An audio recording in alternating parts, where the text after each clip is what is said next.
Очень часто стали появляться такие информационные поводы. Визит Керем Бирлиги, так называемый, кремлевской организации.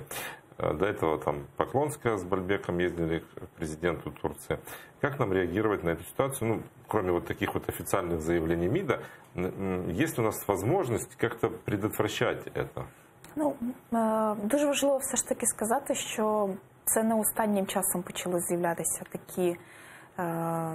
такі події, да, і щодо Земана, він дійсно не формує зовнішню політику цієї країни, і відповідно завжди прем'єр-міністр, міністр закордонних справ завжди говорять про політику невизнання окупації Криму, да, і завжди після того, як Земан робить якісь заяви чергові, вони завжди роблять спростування. Да, і тому і наше зовнішньополітичне відомство вже це добре цю ситуацію знають. Я особисто дуже добре знайома з послом Чехії в Україні, да, і вони завжди потім з запевненням таким говорять з громадськими організаціями, які опікуються питаннями Криму, що ми дуже перепрошуємо, але ситуація така, що наш президент має трохи іншу точку зору, аніж висловлюють і Міністерство закордонних справ, і прем'єр-міністр.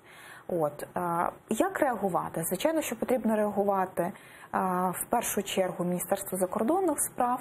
Знаю, що вже відреагували на ці події прокуратура Автономної Республіки Крим. Да, відповідно, вони будуть заводити справу у Єдиний державний реєстр досудового розслідування, да, в тому числі яким чином вони потрапили на територію Чеської Республіки, з яким паспортом вони туди їхали.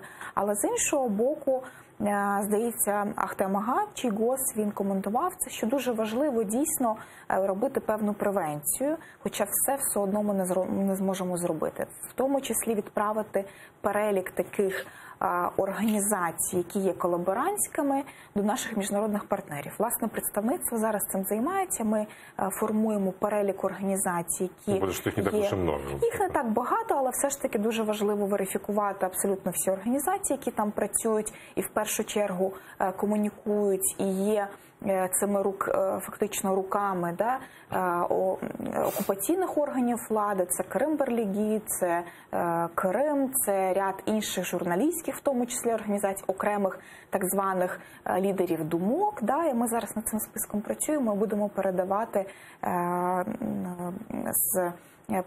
з листом до як Міністерства закордонних справ України, так і в тому числі будемо робити розсилку до наших міжнародних партнерів.